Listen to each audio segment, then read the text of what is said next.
Hello and welcome to History for Weirdos. We're your hosts, Andrew and Stephanie. And each week, we're going to take you on a journey into the strange, obscure, and relentlessly entertaining corners of human history. Now listen up, friends, because it's about to get weird.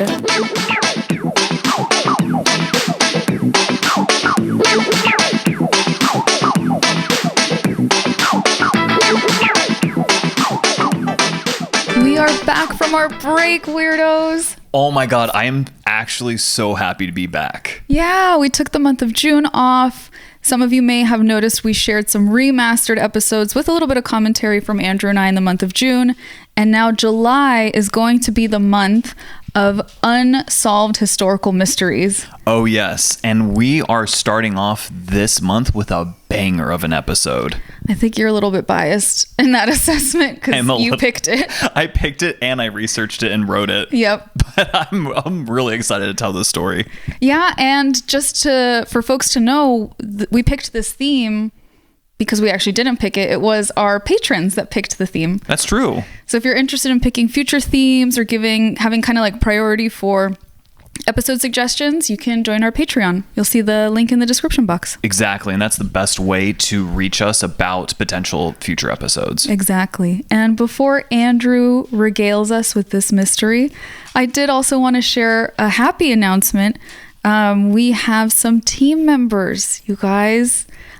I wish we could add like cheers sound like yay in the background because we are so excited for our team members. Oh my God.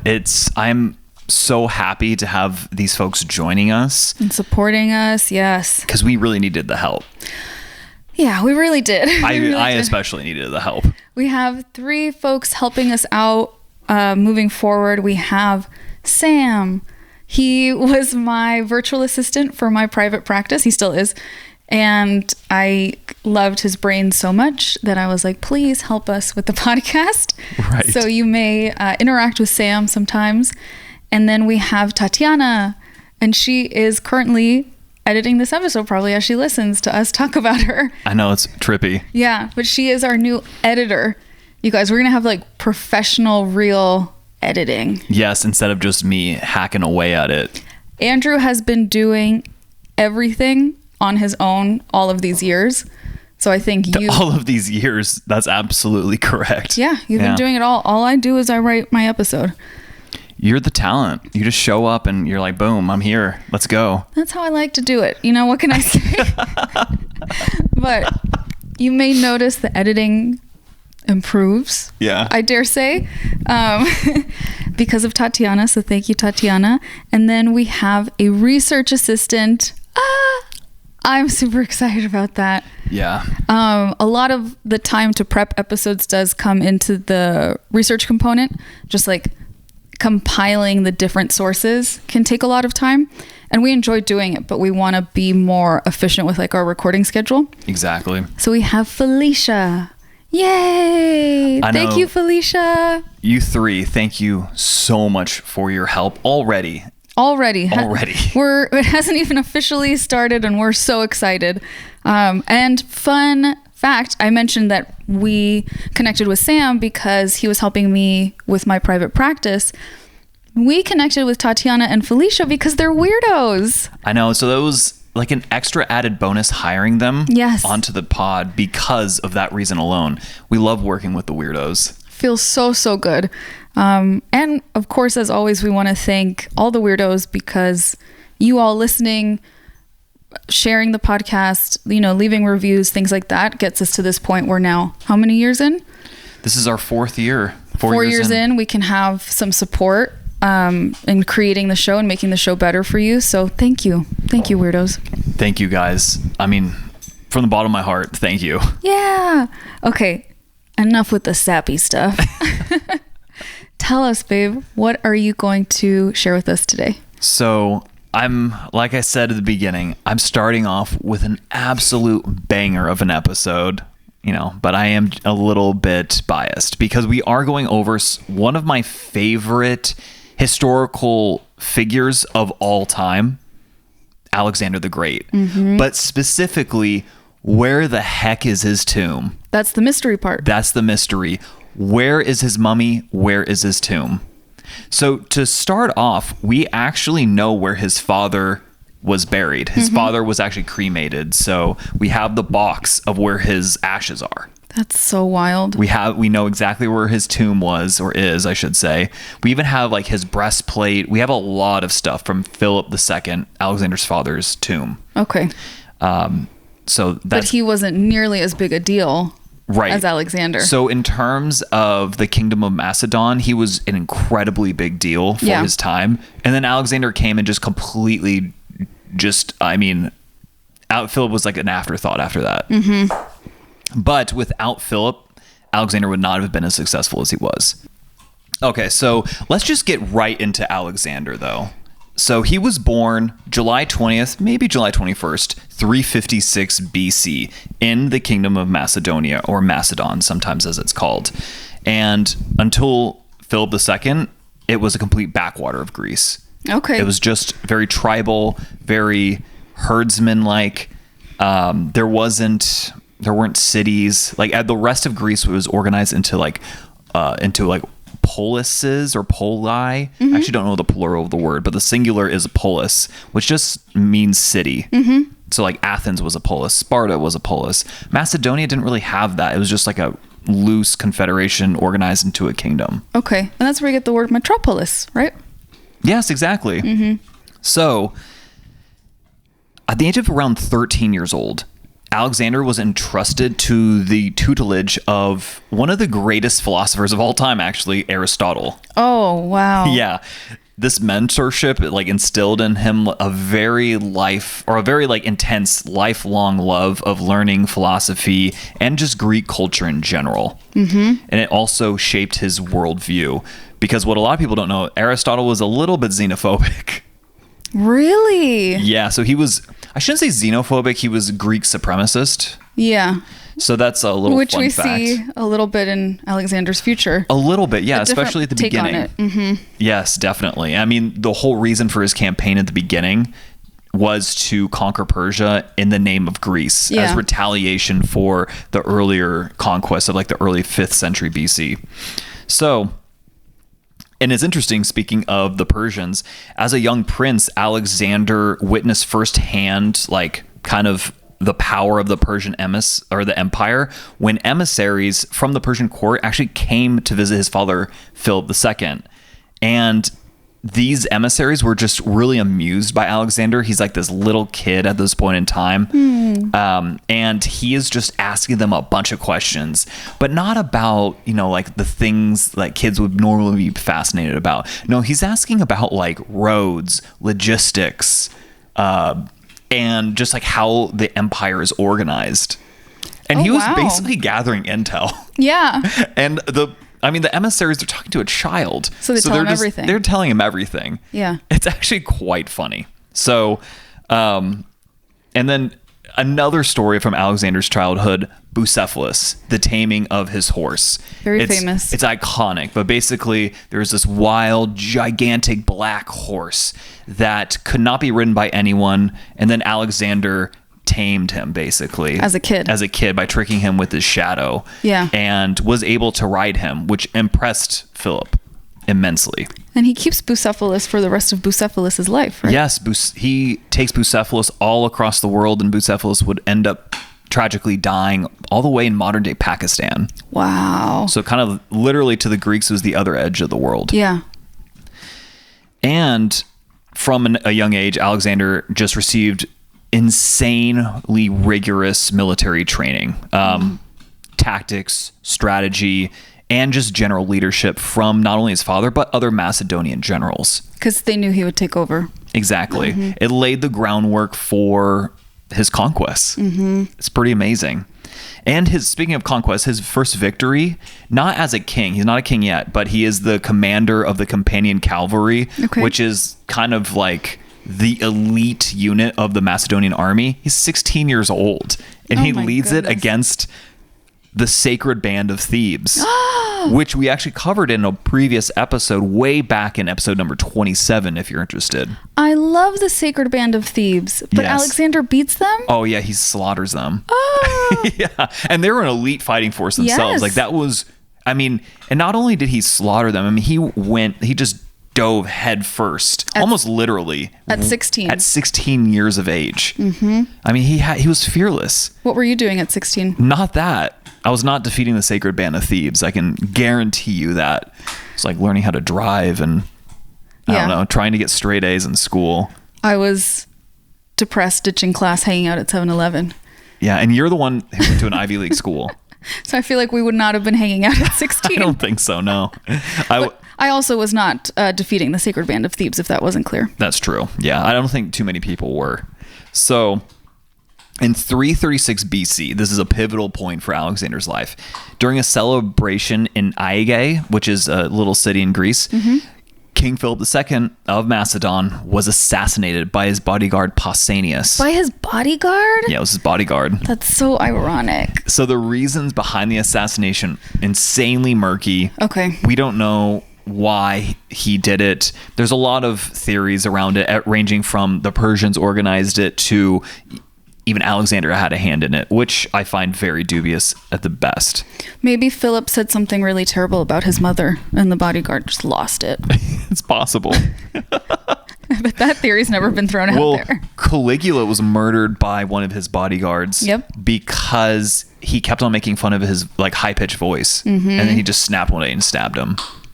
Yeah, you got to be nice to people. You got to be nice to them. Just because you're king or emperor doesn't mean you can get away with being mean to people. Yeah, exactly. They might stab you.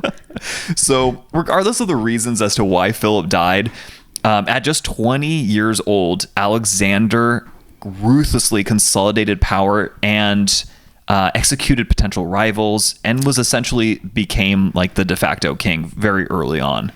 That's wild. At 20. At 20. Not to mention also that like key nobles backed him, and he had a lot of talented friends to rely on, in particular Ptolemy, who's one of his best friends, who would be a very important and pivotal character even after Alexander's death. Yeah. So Alexander, he faced rebellions in Thebes, which is a city in Greece, and other Greek city-states, which he just brutally quelled. I mean, he burned Thebes to the ground. Oh my God, leave Thebes alone. Yeah, so except for one house. He did leave one house up, which I think was the house of someone that had sheltered Philip II earlier on in his life. Oh my goodness. So he left that one house standing, but everywhere else burnt it down. Oh my. So,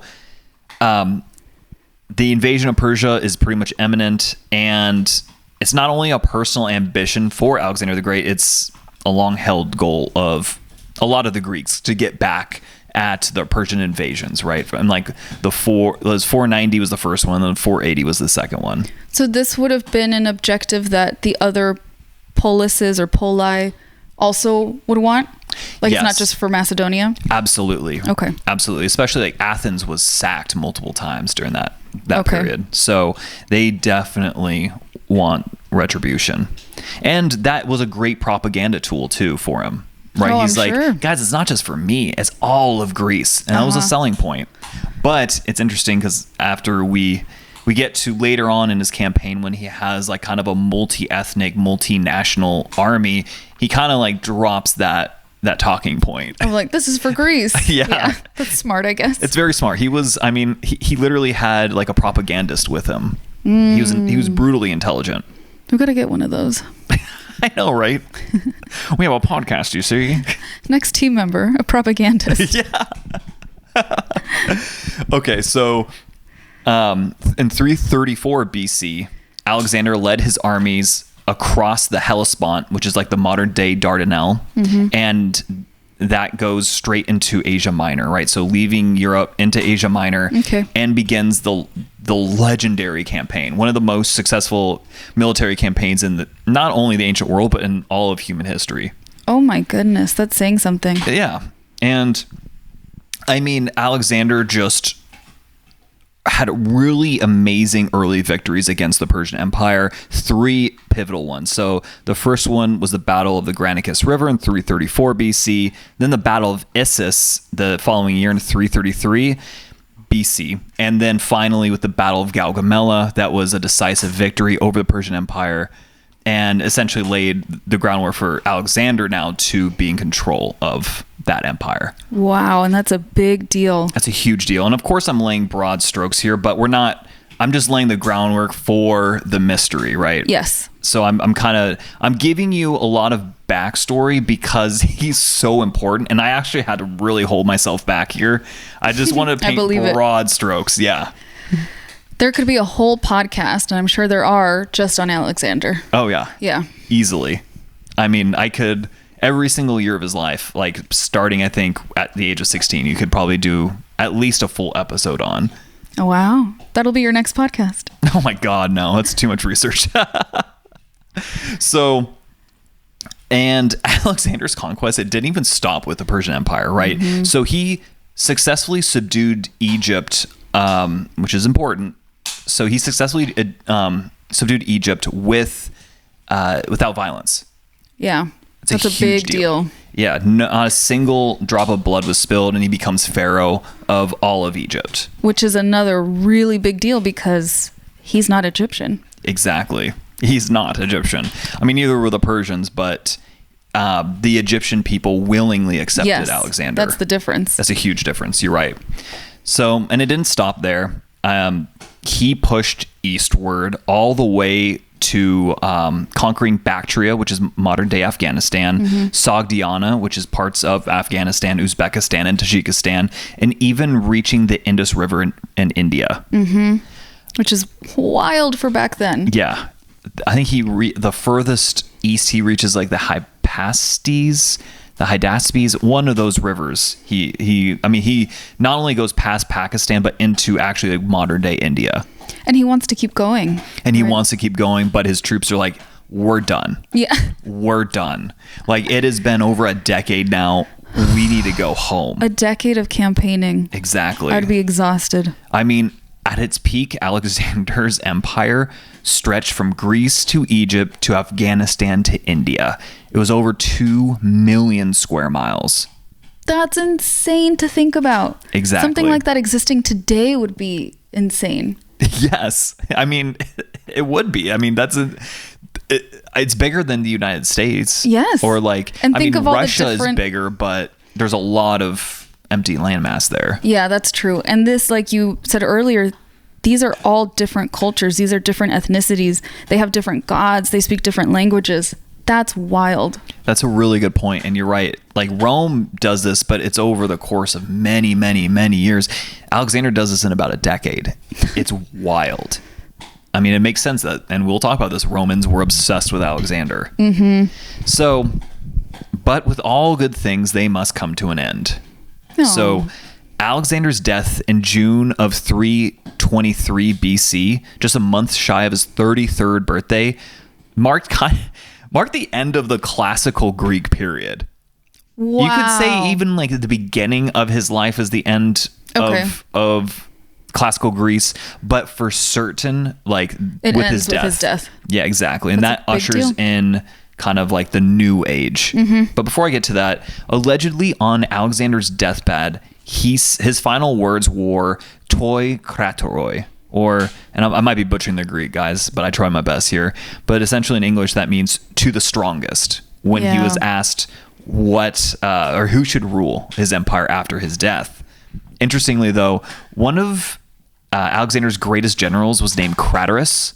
And so there is a theory, I suppose, right, that he really meant to Craterus. Mm-hmm. But like, you're dying, so you could have been mumbly. Exactly. He's like sweating. He had a fever, right? He had a massive fever. Yeah, his headspace isn't there, so who the hell knows? Even if he was saying to the strongest, he could have just been delirious. Yeah, I mean, he certainly was. And just be like, I don't know, to the strongest. I mean, he had been sick for days, probably not eating a lot, not drinking a lot of water. They think he got malaria, right?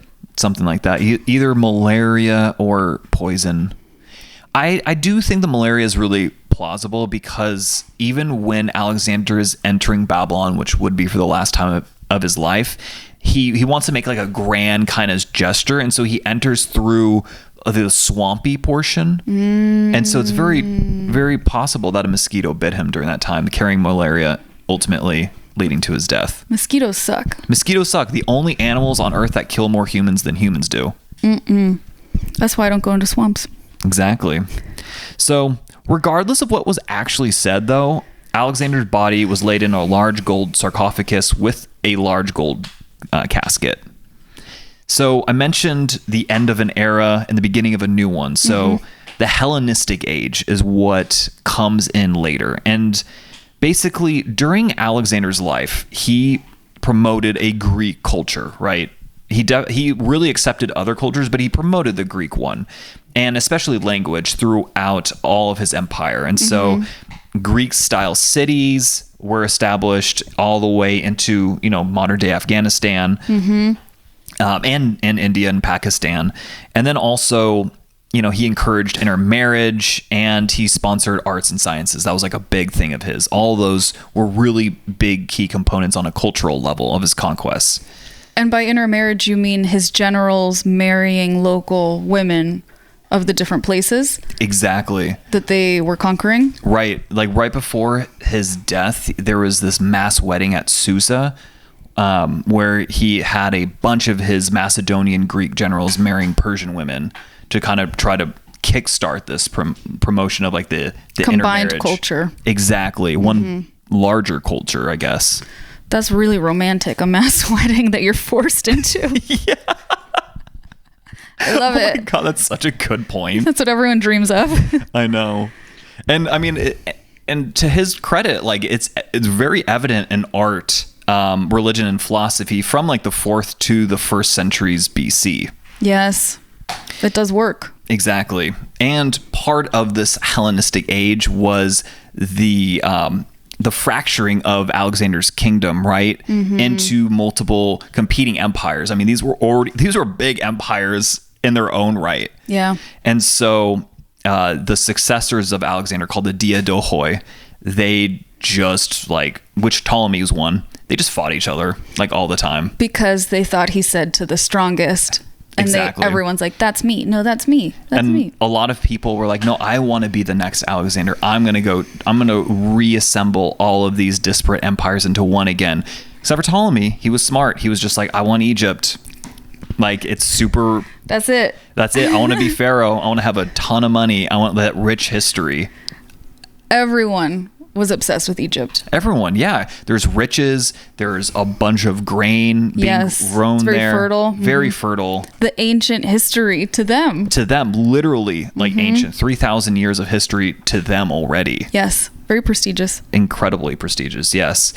And then also, part of this too, interestingly, is like new religious cults were created as a part of this Hellenization. And you kind of had this blending of the Greek and Eastern deities into one. And even one of the cults that's created is the cult of Alexander, which we'll be talking about in a little bit. So he's deified upon his death. Oh, yeah. I mean, he was deified during his life, but... Oh, that's right. Yeah, but even as after a pharaoh, his death. You technically are a living god. Literally, yes.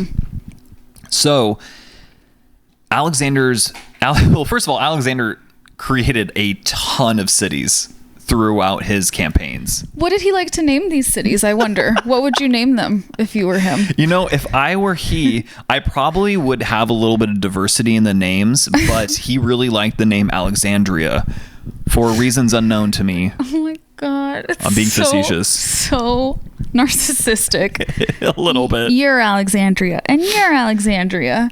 Yeah. Kind of like the Oprah, like, you're Alexandria, you're Alexandria, yeah. You're Alexandria. He's just like, my name. That's what they're all going to have. I know. He did name a city after Bucephalus. That's incredible. Yeah. Do you know? It's in Pakistan. It's where he's buried, apparently. Oh my God. I want to go. I know. I kind of do too, actually. What a good horse. So, a lot of these cities still exist, including the one in Egypt that is going to be like a focal point of the remainder of our episode. You all may have heard of it. It's called Alexandria. Yes. So, remember I told you about these wars of the Diadohoi? Mm-hmm. Well, all their legitimacy ties back to Alexander. Yeah. All of it. So, how do you claim that legitimacy, you think? You'd have to prove that you were the closest to him. Right. How could you do that after his death, though? He can't talk. You get his body. Damn straight. They want his body. They do. Oh, God. It's so dark. So his body essentially became a power or a symbol of power and legitimacy, like I said. Yeah. And the Diadohoi fought furiously over this. Over this corpse. Yeah, over this corpse. And you might be thinking, like, it's kind of weird, which I absolutely get. But from, like, their point of view and from a view of, like, the majority of his subjects, he was, in his life, a living god. Mm-hmm. I mean, they took that literally. So whoever can possess his remains, that's the most legit of all of them. Right. And even the Macedonian Greeks, or in the Greeks in general, didn't believe in the living god thing. No. But they certainly believed that once he died, he was a god. So at this point, everyone's like, oh, now he's a god for death. sure. Yeah, exactly. Mm-hmm. He's a god, 100%. So having the corpse of a god is incredible propaganda. Yeah. And the body, so it was supposed to be buried. This body was supposed to be buried in Macedonia. That's what I would assume. Yeah, and he wanted it buried in Siwa.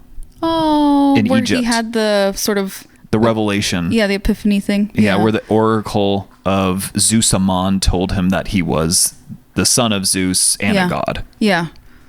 And he was like, oh my God, I couldn't have said it better myself. Literally. Yes. I know, I really do want to go to Siwa, actually. It's beautiful. Oh, I want to go so badly. So he wanted it in Siwa. He wanted it in Siwa. Okay. It was supposed to go to Macedon. And then Ptolemy, or Ptolemy the First Soter, as history would come to know him as, basically just swooped in and stole the body, taking it back to Egypt instead. Well, Ptolemy's the smartest of them, right? The most cunning, maybe? Yeah. Mm-hmm. That's why they had Anthony Hopkins play him. Exactly. In the Alexander movie. Mm-hmm. I know, and I think Anthony Hopkins is going to be playing a Roman emperor in that TV show that's coming out soon. Oh, yeah. I'm really excited about that. Mm-hmm. They better not mess that up. I'm sure they will. Lovely. So yeah, Diodorus Siculus, who's actually, I really like him as like an ancient author. He writes about this, funny enough. So the body, it was taken at first to Memphis, Egypt, where it was probably laid in a sarcophagus that is now in the Museum of London, or the London Museum. Yeah. It was originally built for Nectanebo, the last native-born pharaoh of Egypt. Mm-hmm. But Nectanebo actually never made it into that sarcophagus, and we think that Alexander was placed there temporarily. So they were like, they booted him out of his sarcophagus. They're like, no, this is going to be for Alexander. Never this mind. is for Alexander. Don't get in here. Well, and also it kind of goes to the propaganda of Ptolemy, because he really needed to legitimize himself, right? And he's like, oh yeah, by the way, Alexander, actually the son of Nectanebo. He writes this. Like, it's called the Alexander, the Romances of Alexander or something, or Alexander Romance, something along those lines. It's just all propaganda. So at this point, Alexander is the son of Zeus and Nectanebo and Philip. Yes. All right. Makes sense, right? That's all I needed to hear. Go on. Go off, King. So, and they would stay in Memphis, Egypt. The body would stay in Memphis until Ptolemy dies. And then Ptolemy's son, Ptolemy II, moved the body to Alexandria, where it would remain until at least 390-ish AD for basically 700 years. That's a really long time. Do we know why Ptolemy II moved it? Probably to shore up his base of power. Okay. Like, they're up in Alexandria. Yeah. And it would just make more sense. Like, Memphis is like an ancient, like, Egyptian city, like, to them, to the Greeks, or the Hellenistic folks. Like, it's ancient, like the more modern city is Alexandria. And it's like the center of knowledge and learning. And yeah, exactly. It's bougie, but by the time of Ptolemy II, probably not as bougie as you think. It won't get like bougie until a couple of generations after that. Okay. But we know that Ptolemy IV... Yes. Ptolemy IV would ultimately build the grand mausoleum for Alexander called the Soma. Okay. And his body was placed there around 215 BC. I can't not giggle at the fact that, like, what are the cities named? Alexandria. What do you think Ptolemy's descendants' names are? Ptolemy. Like, no one's being original here. Dude, and they're like, oh, who should be my wife? Should be my sister. It should be my sister, Cleopatra. Or Bernie K. Yeah. That's it. That's it. Those are your only options. I know. They're really unoriginal. It's very frustrating. Ptolemy IV's wife name was Cleopatra.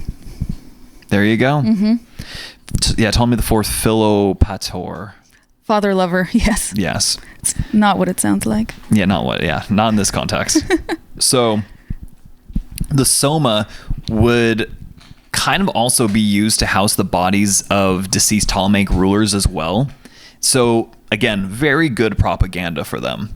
Yes. And this tomb was massive. We'll post pictures of it on our Instagram, but it was huge and it was like really pretty. Because it would be the tomb of a god. Yeah. Right. And when I say post pictures, we're going to post pictures of what it would have looked like according to artist renderings. You don't have Polaroids? I don't. If I could go back in time and take Polaroids, I absolutely would. I believe it. That would probably save a lot of headache for our archaeologist friends. But we'll post the artist renderings. Exactly.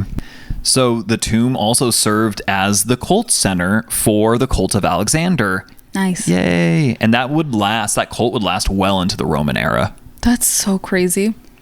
And supposedly it was like right at the heart of the city, kind of right at the crossroads between the city's main like north-south and east-west roads, and what was known as like what we now know as the Palace District. Okay. That's what we call it. That makes sense. Yeah, exactly. And it was apparently just an incredible sight to see. But despite it being so important in the Hellenistic and Roman eras, it's just lost to history now. Just gone. That is so wild to me. I know, right? How do you lose Alexander's body? And the tomb, this massive tomb. The whole, what? Who's in charge here? What's going on? A Ptolemy? Yeah, a Ptolemy, of course. You know what's amazing is if you play the video game Assassin's Creed Origins, I believe, you can go and see the tomb. Wow. I am going to go do that right after this. She's being facetious, guys. She's not going to do that. But you know what? It's lost to history for now. Yeah, for now. For now. I would love to see it come out in my lifetime or be discovered. But, I have some theories and we'll get into that in just a moment here. So, the mummy of Alexander was just like an utter fascination to many rulers and common folk alike, right? That fascination would last all throughout the all of the age of Hellenization. And Romans, even later on, would often make the pilgrimage to see Alexander's mummy over the course of centuries. Wow. That's the impact that he had on the world, because then Rome becomes like the big baddie. They do become the big baddie. And then for people to make the pilgrimage to see his body, that's wild. Yeah, he was so important for all of them. I mean, in fact, I think the most famous depiction of Alexander, arguably, is a mosaic that's found in Pompeii. And that's, of course, Roman. Yeah. That makes sense, because Rome in particular, I actually just thought about this. Rome, what did Rome love? War. Yeah, they love they love a good conquest. So I could see why he was so important to them. And speaking of Romans, the greatest Roman of all, Julius Caesar, would even visit the tomb in 48 BC. Wow. Yeah, so almost 300 years after Alexander's death. Crazy. I love when you see how separated these figures are by time, because I think the way we're taught, at least in the United States, I feel like that's not emphasized. Yeah. That there's like a 300-year difference that feels almost like time collapses and they're like, oh yeah, 50 years apart. I don't know. Yeah, you're like, oh, they're like barely removed. No, they're centuries removed. Yeah, it's all ancient, it's the same thing, but it's so different. I mean, we're definitely closer in time to George Washington than they were to each other. Think about that, guys. Yeah. Think about it. That often messes with my head. Mm-hmm. And, for me personally, I actually I've thought about that meeting, I guess. I mean, Alexander's dead, but I wondered what Caesar would have felt seeing him like that, especially at this point in Julius Caesar's life. He's already fairly accomplished. Mm-hmm. He's already won the civil war against Pompey. And so we're almost won it. There's still some stragglers, but Pompey's defeated. And, I can't imagine what's going through his mind at that point in time. And gosh, I hope I'm not wrong because it's going to be embarrassing. Isn't Parallel Lives written about both of them?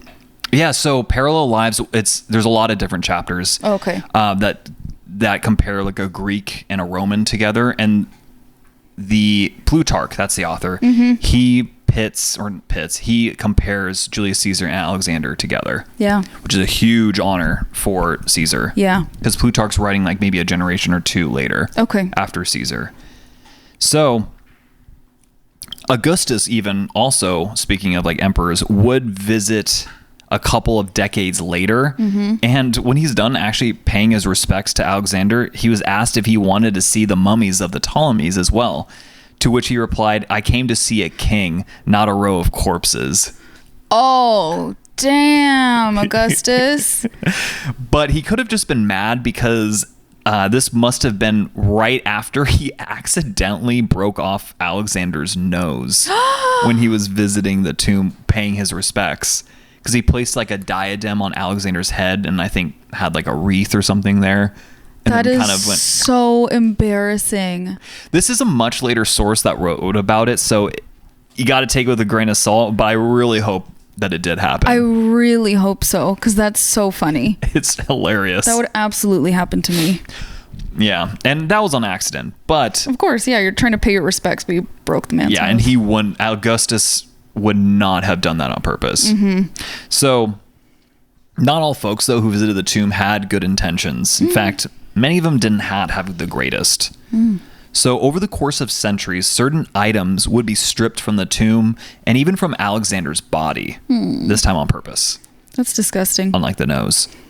So starting the late 2nd century BC, when Ptolemaic rule began to kind of weaken over Egypt, rulers would start to strip gold from the mausoleum to pay for their wars. Mm-hmm. And in around 90 BC, the gold sarcophagus was even melted down for the raw material gold and was replaced with a glass one instead.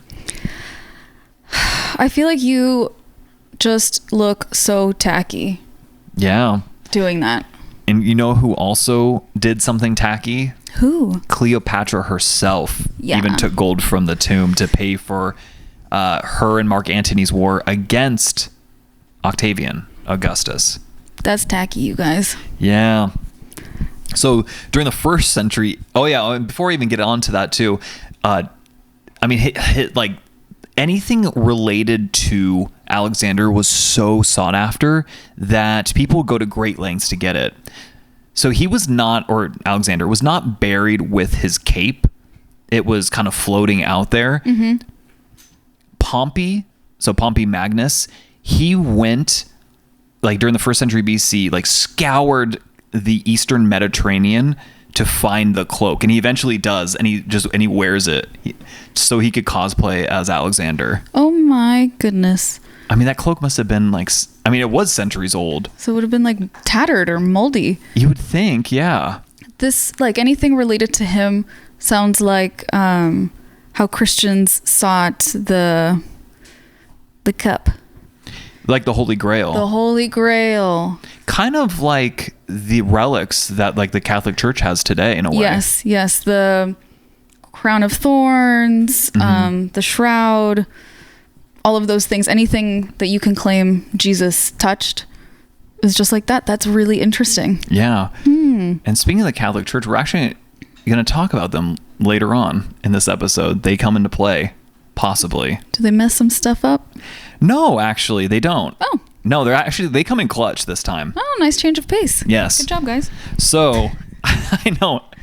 And guys, Stephanie is Catholic, by the way. Someone wrote in saying, like, you guys hate Catholics. I'm like, guys, Stephanie's literally Catholic. We got married in a Catholic church. Like, just because we have, like, criticisms doesn't mean we hate something. Yeah. I am not Catholic. You are.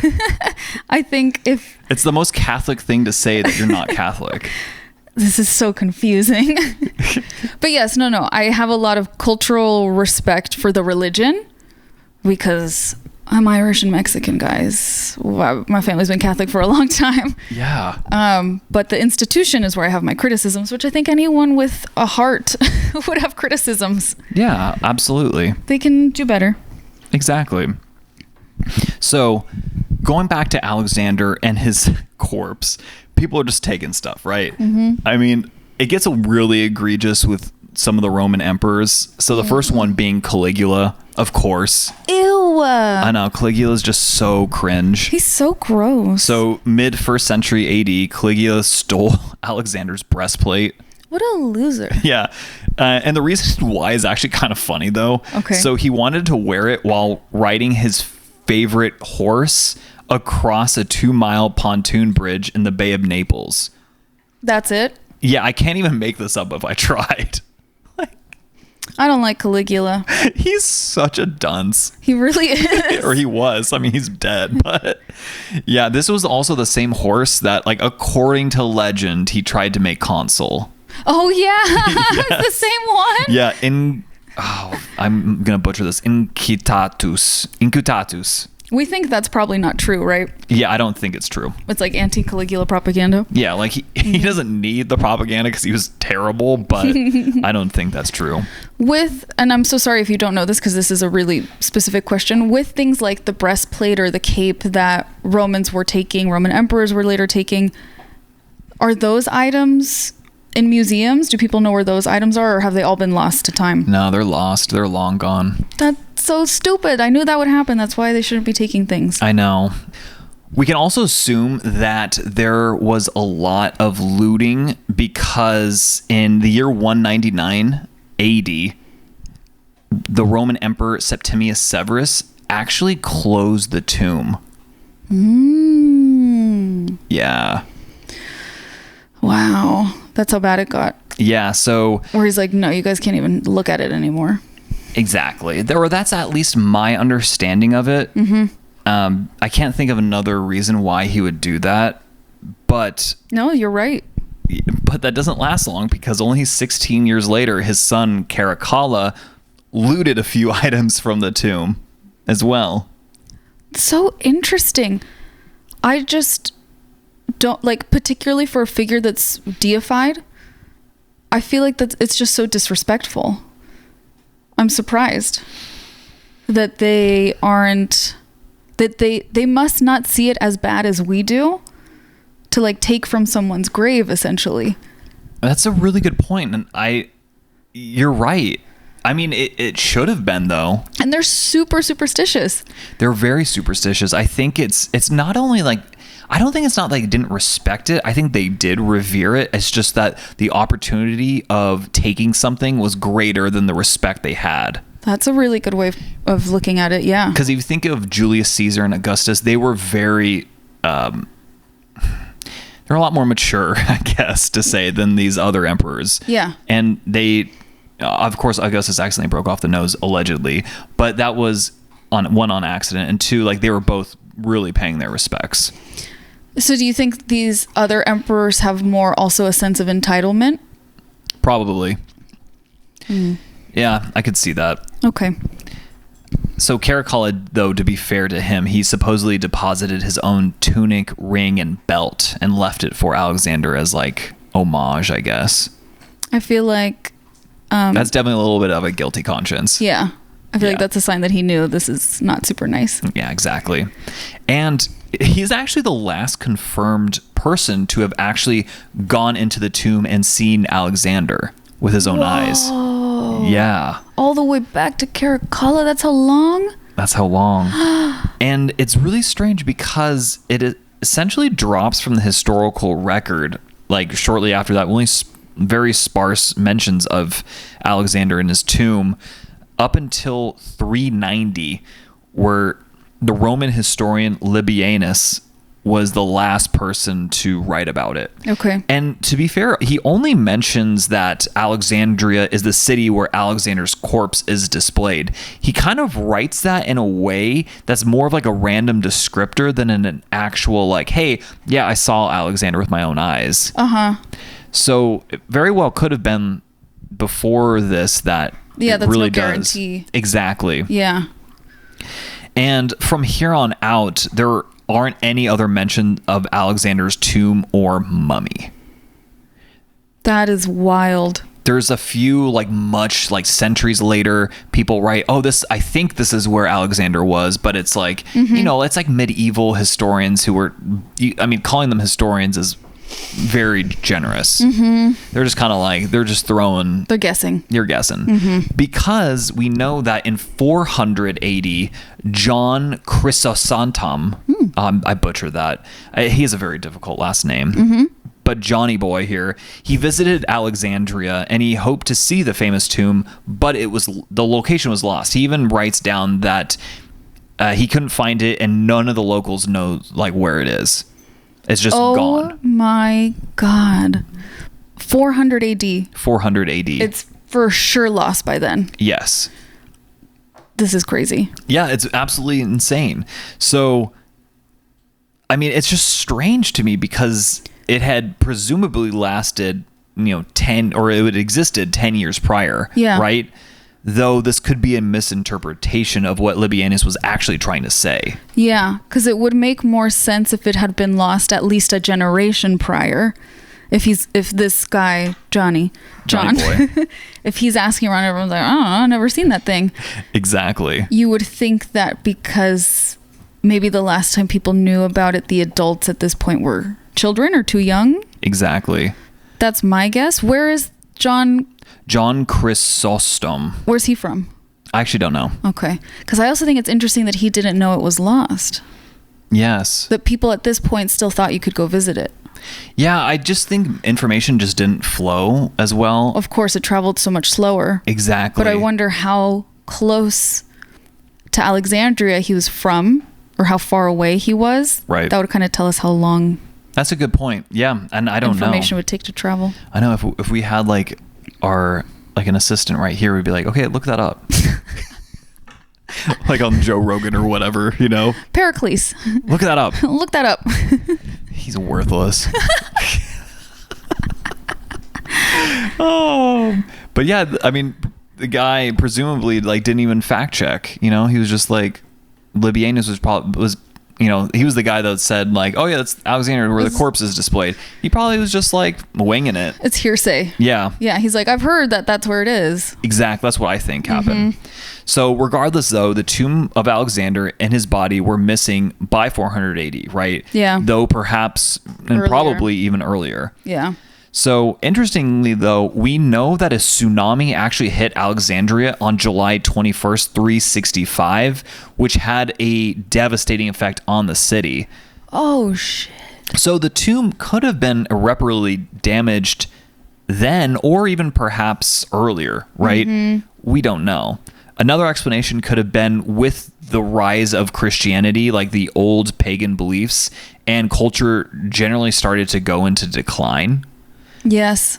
And with Emperor Theodosius declaring Christianity the state religion, at the end of the 4th century, so around 390, actually, it is very possible that Alexander's tomb could have been either looted at that time or just the neglected tomb could have fallen into disrepair.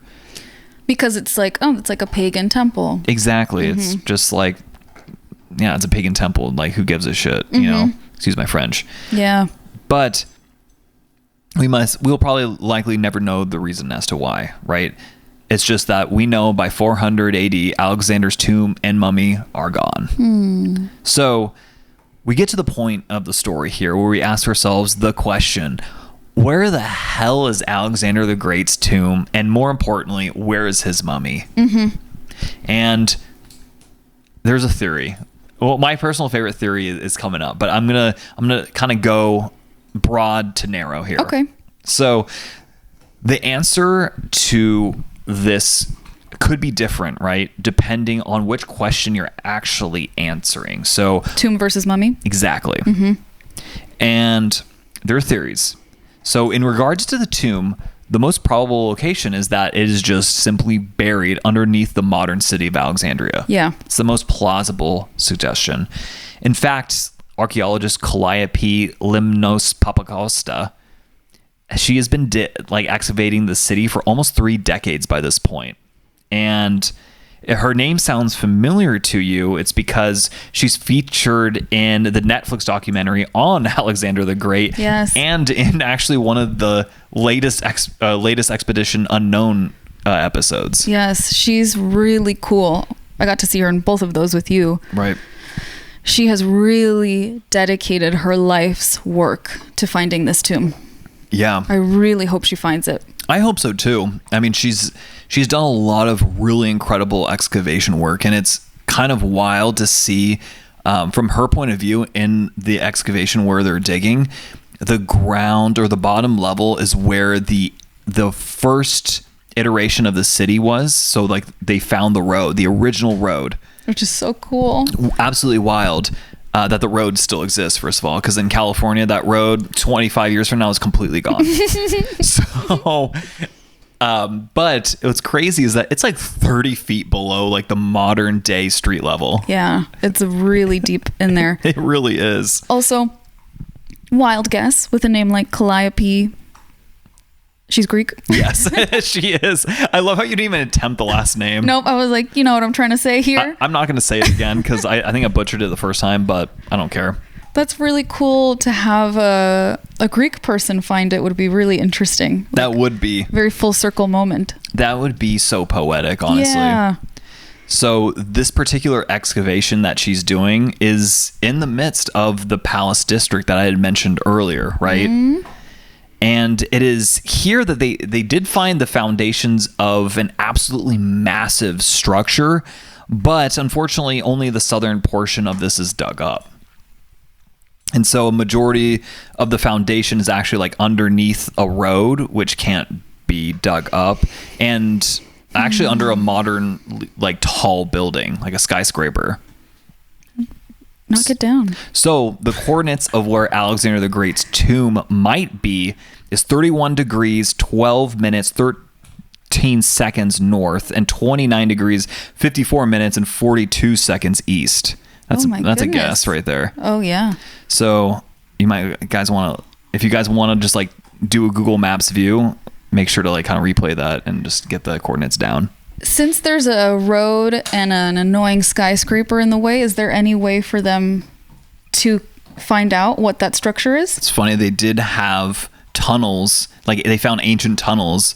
Oh, ancient tunnels. Yeah, literally ancient tunnels. Yeah, that they could kind of traverse, and they get like an understanding of, okay, like this is kind of where the building would have been. And so like, and part of that is underneath the street, but yeah, it's kind of they can only do so much. They can only do so much, exactly. Oh, that's frustrating. They're kind of SOL. Mm-hmm. So another possibility is that the portion of the Palace District where Alexander's tomb was is actually now underwater. So that makes sense too. Yeah, a decent I guess area of the old Palace District is underneath the rolling waves of the Mediterranean. Wow. Yes, and very well Alexander's tomb could be amongst those particular ruins. Do people go to look at those, like, are there archaeologists that have gone to scuba dive those ruins? Yeah. Yeah, and you could scuba dive and see like just massive building blocks down there, and even this is much later, but you could see the ruins of the lighthouse of Alexandria even. That is crazy. Yeah, one of the ancient wonders of the world. Would you want to scuba dive there someday? Oh, 100%. Good to know. Yeah, I'm definitely going to scuba dive there at some point in my life. I still have my certification though, even though I haven't scuba dove in like, oh God, it's close to 20 years now. You may want to brush up on the certification I'm going to brush up a bit. Yeah. I'm more of a surfer now, I think. But all of this, what I'm going over, only solves one of those questions, right? It's the tomb. But what about the body? What about the mummy of Alexander? And this is where it gets kind of interesting. So earlier, I alluded that the 4th century BC was very transformative for the Roman Empire, right? At least from a cultural perspective, Christianity at the beginning of the century is on the rise. By the end of the century, it is the de jure language. It is the de jure religion. Thank you, of the entire Roman Empire. Yeah, that's a huge deal. And so, as Christianity not only became legalized, but then also like kind of enforced, there was a consequence to this. And basically, pagan religious sites at best were kind of left alone to kind of rot away into obscurity. But as we get later on into the century, there's violence that erupts. And part of that is like looting and destruction of pagan temples. That's not chill. And it is very possible that his tomb and body were just simply destroyed during one of these uprisings during the mid, to late 4th century BC. Yeah, that's a big name. I'm sorry, AD, my bad. That's a big name pagan, right? Exactly. To destroy the tomb of, to be like, yeah, screw you, to paganism, I guess. Exactly. I don't see how that is very Christian of you, but sure. Yeah, it's not very Christian. Do what you got to do, I guess. There's also a distinct possibility that Alexander's mummy could have been relocated somewhere, right? More secure, either in anticipation of these rites or because of something else altogether. And here's where we kind of get into a little bit of a twist. So in the late 4th century AD, these sources, I guess now they're still considered ancient, but ancient sources began to reference a tomb of Saint Mark in Alexandria. Okay. So this is Mark as in like the gospel. Yeah. Matthew, Mark, Luke, John. Exactly.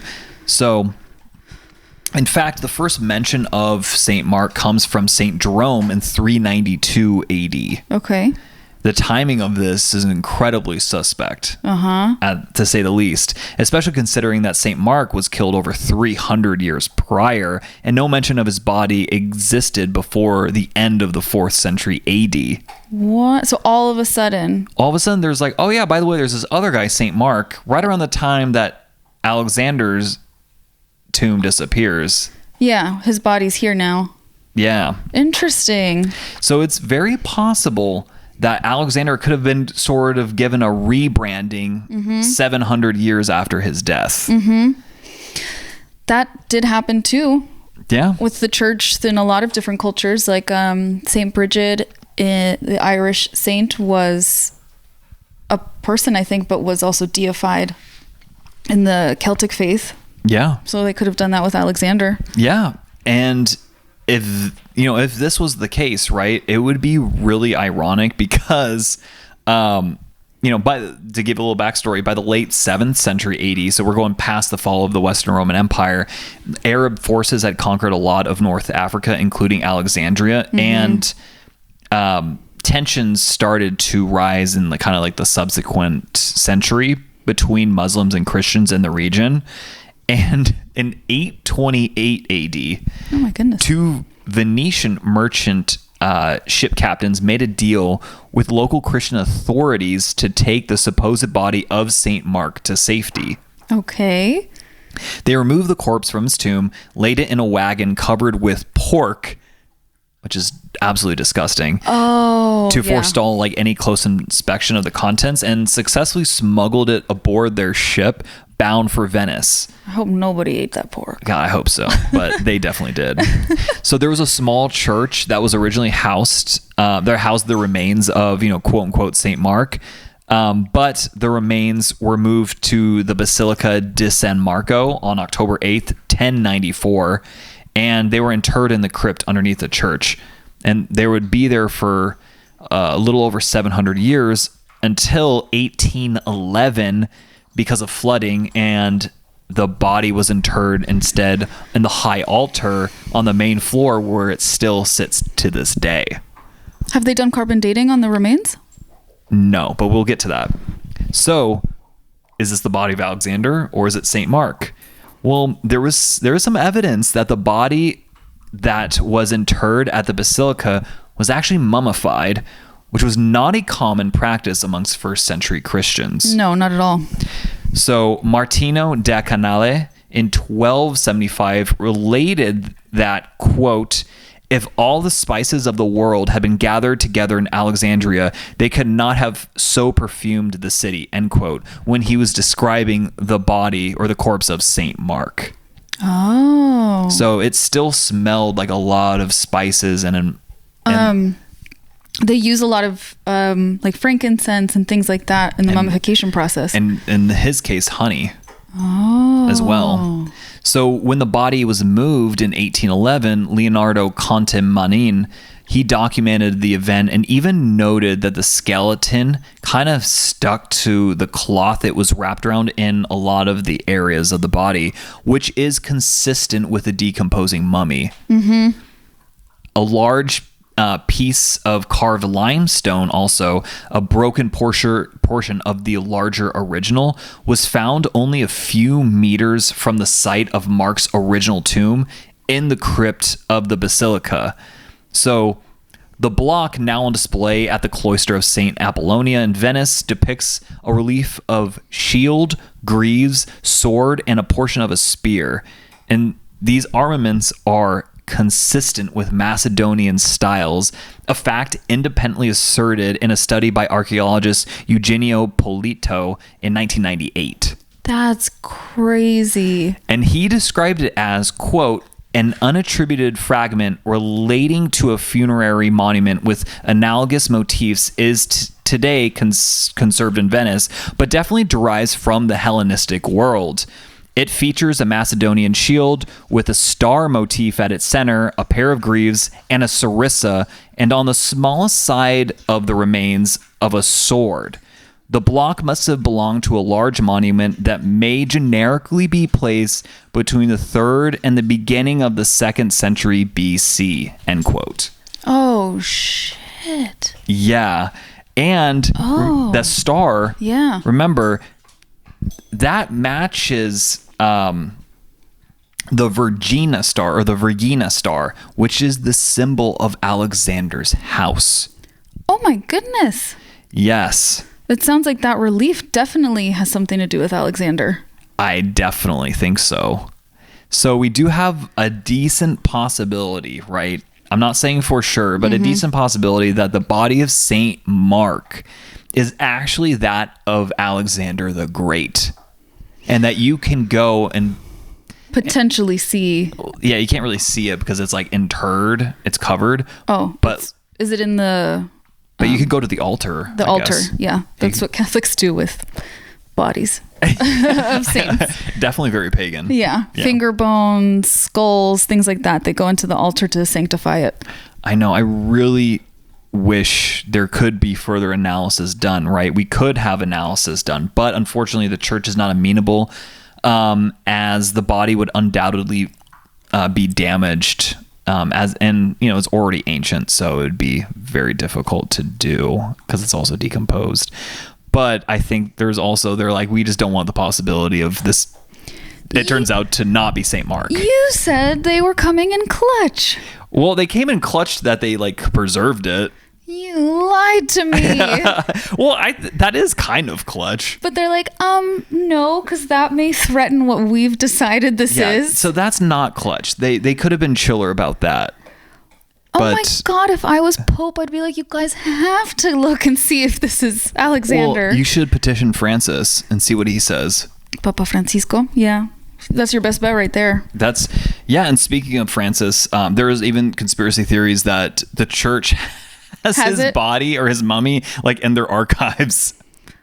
I just wrote that as kind of like a fun fact because it's funny, but I don't think that that's missing. people think it's in the Vatican archives. Yeah.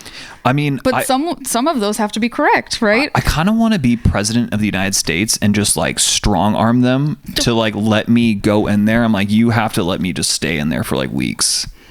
I don't think that's how it works. I don't think that's how being president works. I feel like you could just do whatever you want. No. Okay, so you just lost a bunch of votes. I know. Be like, guys, I'm not even like... Actually, I think I would be a pretty decent president. I'd never want to do it, though. I'm already losing hair. I don't need to lose more. Yeah, the presidency will age you. Yeah, oh my God. But I don't think the point is that you get to do whatever you want in the whole world. Well, okay, I want to do whatever I wanted. That's just the one thing I really want to do is like... Yeah. I'd go to the Pope, be like, look, I'm the president. You're gonna let me in. I don't think that would really intimidate the Pope. Funny enough. Yeah, maybe not. He'd be like, beepity bobbity boo. Did you see that a bunch of comedians from all over the world went to go meet the Pope? No. Because the Pope wants like to promote humor. He's like, wait, we should like, our brand should be like more approachable. So like, get a bunch of comedians here to hang out with me. Oh my God. I'm not Was making Dave Chappelle one of them? Please tell me. Could you imagine? I can't even imagine Dave Chappelle and the Pope in the same room. I want imagine to just Dave see Chappelle, that. like Bill Burr and the Pope. Hanging out. Oh my God, that would be... Eating pizza. Oh my God. Wow. I can't even. That would be... Incredible. That would be so incredible. Okay, we got really off topic there. Throwing Andrew Schultz in there. He's like, he's Jewish, but he's like, I just want to be here. This is cool. Yeah. I could see him saying some funny shit. Okay, anyways, we're not here to talk about comedians. We're here to talk about Alexander the Great and his body specifically. Yeah, his great body. His great body. Oh my God. So, weirdos, we're at the end here. What do you think?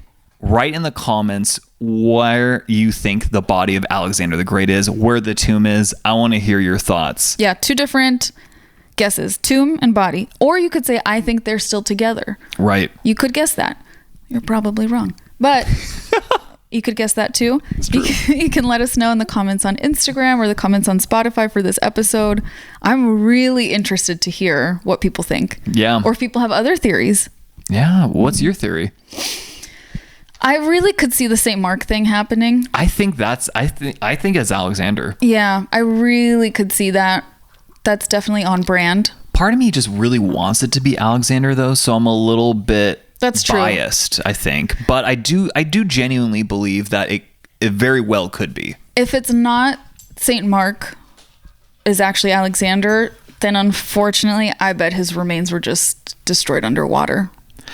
With his tomb. Probably. I mean, the most likely scenario is that they were destroyed somehow, the tomb and the body. Yeah. And I don't want that to be the case, but that's the most likely. Mm-hmm. But in my heart of hearts, he's in Venice. If I could pick the outcome of this, it would be that St. Mark is actually Alexander rebranded. And Calliope gets to knock down that skyscraper and she finds the tomb. I know. I really want her to. It's kind of ugly. It is. It's not as cool as finding ancient remains, ancient ruins. What are you talking about? Exactly. Alexandria should know that. Come on, Alexandria. Be better, man. Yeah. So that's how I would want this to end. Thank you. Mm-hmm. Well, before I forget, let me relay the sources here. We have Live Science. I actually had 2 articles from them. Really interesting. Nat Geo, because of course. TheCollector.org, History Hit, Newsweek, and of course our favorite, Wikipedia. This was a really good episode, my love.